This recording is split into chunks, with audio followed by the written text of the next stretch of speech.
तो एक बड़ी खबर, हाईकोर्ट के फैसले पर असदुद्दीन ओवैसी का बयान आया है।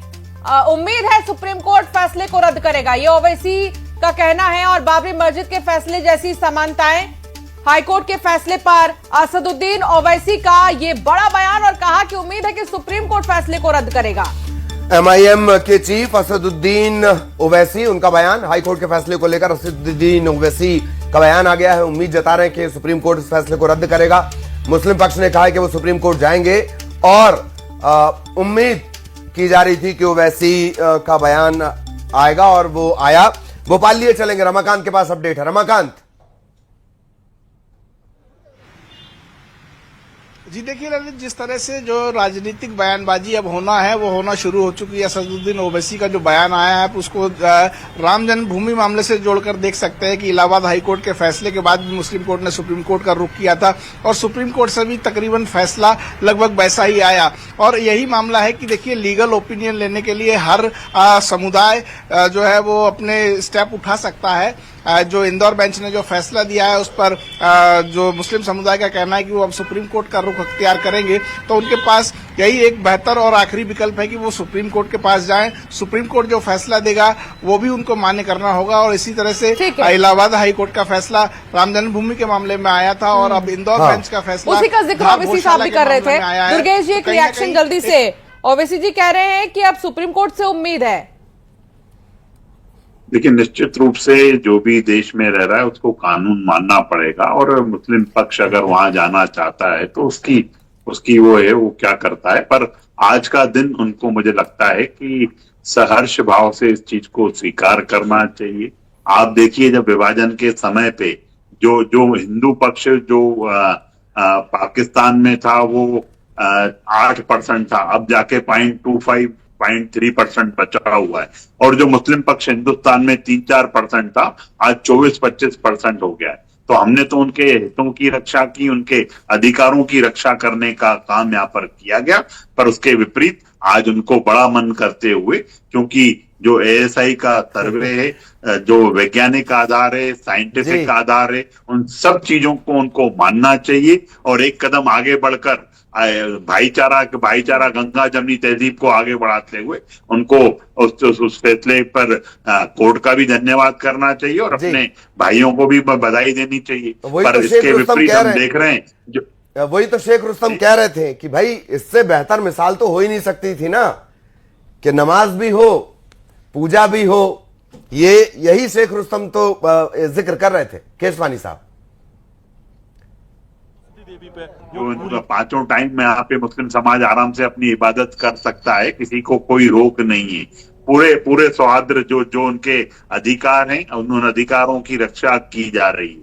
पर आपको एक कदम आगे बढ़ना चाहिए। अगर किसी चीज को जो ASI सर्वे कर चुका है, जो वैज्ञानिक आधार बता चुके हैं, जो उसका पुरातत्व महत्व है, वो सब बता रहा है। और वहां पे जो मौजूद शिलालेख हैं, हर चीज उस चीज की गवाही दे रहा है कि यह मंदिर था। मुगलों के आतंक के बाद उस चीज को ध्वस्त कर मस्जिद बनाने का काम कर दिया था वहां पे। ऐसे निर्णयों का मुझे लगता है कि एक कदम आगे बढ़कर उसी सर्वे के आधार पर ही आज जो है फैसला आया कोर्ट का। दुर्गेश जी, ठीक है, मैं बहुत जल्द एक रिएक्शन लूंगी शेख रुस्तम जी से भी, लेकिन मिथिलेश हमारे संवाददाता इस वक्त मौजूद है इंदौर हाईकोर्ट के पास ही। मिथिलेश, वहां पर जितने भी हिंदू पक्ष के याचिकाकर्ता थे, जितने भी लोग थे, अभी आप ही के साथ मौजूद थे, क्या कहना है उनका? एक रिएक्शन लीजिए। अब मुस्लिम पक्ष ये कह रहा है कि वो सुप्रीम कोर्ट का रुख करने वाला है। असदुद्दीन ओवैसी का भी एक बयान आया बीच में।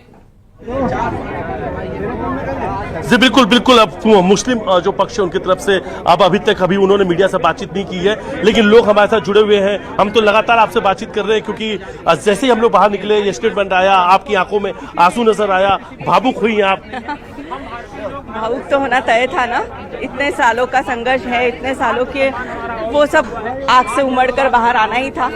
क्या आज आपको जब ये इतना बड़ा जजमेंट आया, इतिहासी फैसला आया, क्या याद कर रही थी आप? बहुत सारी बातें आपने रखा, हम यहाँ पे मौजूद थे। किन चीजों को आज आपने सबसे ज्यादा याद किया इस संघर्षों में? मैंने अभी सभी को यही बताया कि हम लोगों ने जो हमारी पीढ़ी ने जो देखा है, जो बचपन से लेकर आज तक में हमने वहाँ पर कर्फ्यू देखा, लड़ाइयाँ देखी, मारपीट देखी, भाइयों को जेलों में जाते हुए देखा, उन लोगों के संघर्ष देखे, तो ये देखकर भावुक हुई मैं, थोड़ा सा रोना आया।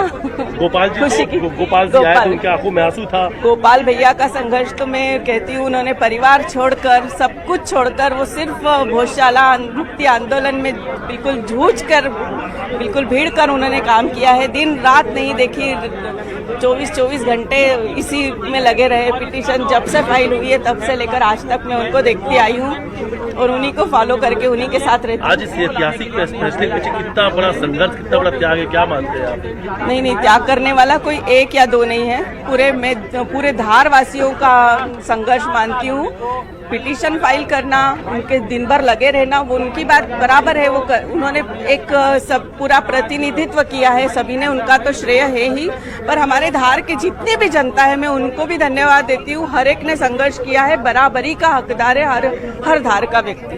तो पूरे धार आज धार में कैसा माहौल है? आज धार में दिवाली है। आज धार में दिवाली है। हर घर दिए जलेंगे, हर घर दिए जलेंगे, मिठाइयां अब आगे बटेंगी, मूर्ति को विसर्जित करने के लिए क्या कदम उठाए जाएंगे? मिथिलेश, ये भी पूछिए इनसे, क्योंकि अभी सबसे बड़ी बात तो ये है कि मूर्ति लाना है, वहां पर मूर्ति भी रखना है, स्थापित करना है।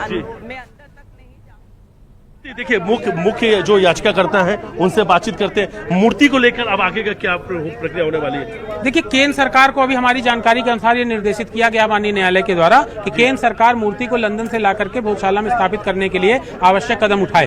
तो अब केंद्र सरकार इसको किस तरीके से करती है, उसको कितना समय लेती है, वो केंद्र सरकार के ऊपर निर्भर करेगा। लेकिन हमें ऐसा लगता है, पूर्ण विश्वास है कि माननीय न्यायालय के आदेश का अनुपालन करते हुए केंद्र सरकार इसमें जल्द से जल्द कार्रवाई करेगी। और लंदन, क्योंकि ये विषय केंद्र सरकार का है, तो केंद्र सरकार लंदन से मूर्ति ला करके स्थापित करेंगे। और जब हम पूरी प्रतीक्षा में है कि जैसे ही मूर्ति यहाँ पर आती है, हम उसका भव्य तरीके से स्वागत करके उसकी स्थापना फिर से करेंगे और उसके भव्य रूप से पूजा अर्चना करेंगे। आप तो लखनऊ से आए हैं जी, और लखनऊ से कुलदीप तिवारी निकले और लगातार इस पे कानूनी लड़ाई लड़ रहे थे। माता सरस्वती ने बुलाया है। मुझे सच में नहीं पता कि मैं कैसे आया। मतलब आप ये सोचिए कि लखनऊ में एक व्यक्ति, मैं अगर आप कहें तो मैं बता दूं एक सेंटेंस में कि जब ज्ञानवापी का हमने कोर्ट में केस किया, और जो है 19 फरवरी 2021 को जब ज्ञानवापी का हमने मुकदमा दाखिल कर लिया, तो उसके बाद पता नहीं कहां से मेरे पास में एक मैसेज आता है, मेरे पास में एक फोटो आती है जिसमें ये लिखा था कि भोजशाला में हिंदुओं का प्रवेश वर्जित है। सफेद रंग के बैनर पे नीले रंग से वो फोटो लिखी हुई थी, सफेद रंग के बैनर में नीले रंग से लिखा हुआ था कि भोजशाला में हिंदुओं का प्रवेश वर्जित है। अचानक मेरे अंदर जिज्ञासा जागी कि भोजशाला क्या है। वहां से धीरे धीरे कड़ी शुरू हुई, मैंने लोगों से संपर्क किया, फिर यहाँ मध्य प्रदेश के लोगों का संपर्क ढूंढा। उसके पहले मैं कभी जो है मतलब ये सोच नहीं सकता था कि मैं लखनऊ से आकर के यहाँ पे इस तरीके का काम, लेकिन माता सरस्वती ने मुझे करवाया। मुस्लिम पक्ष सुप्रीम कोर्ट जा रहा है, ऐसे लेकर एक रिएक्शन भी हो जाए जरा। मुझे ये ईश्वर ने, माता सरस्वती ने कार्य सौंपा और उन्होंने ही, मुस्लिम पक्ष तो अब सुप्रीम कोर्ट जाएंगे, वो तो उन्होंने पहले ही कह दिया। सबका रास्ता खुला हुआ है, ये उनका अधिकार है। मुस्लिम पक्ष को जाना चाहिए अगर उनको लगता है कि वो अपनी बात को और बेहतर तरीके से रख सकते हैं, जो हाईकोर्ट में नहीं रख। क्या एएसआई का सर्वे किसी तरह से कमजोर साबित होगा? सुप्रीम कोर्ट में कहीं कोई कमी बेशी तो नहीं रह जाएगी? ललित एडवोकेट भी है, सीधे ये लीगल चीजें हैं, सीधे उन्हीं पे बातचीत करेंगे और उन्हीं से पूछते हैं जो लगातार ये पूरा केस लड़ रहे थे, उनसे ही पूछते हैं कि अब आगे आने वाले समय में इसमें और क्या कुछ प्रोसेस होंगे, आने वाले समय में क्या कुछ और कानूनी लड़ाई लड़नी बाकी है क्या, या हाई कोर्ट ने जो कुछ अपना फैसला सुना दिया है। अब देखिए, अब हाई कोर्ट का तो आज निर्णय आ चुका है, क्या इसके बाद सुप्रीम कोर्ट की बात भी आई थी कि अब मुस्लिम पक्ष जो है सुप्रीम कोर्ट जा रहा है? देखिए, उनका अधिकार है, अब वो सुप्रीम कोर्ट जा सकते हैं। मेरा मानना है कि कम से कम जो भी इस विषय को लेके जो दो समुदायों के बीच में कटुता रही, वो कटुता कम से कम आज इस निर्णय के बाद खत्म हो जानी चाहिए और सभी लोगों को स्वीकार करना चाहिए। जो तथ्य सबको सामने दिखता है, अपनी आंखों से स्पष्ट है कि ये मंदिर है, उसको स्वीकार करते हुए उपासना स्थल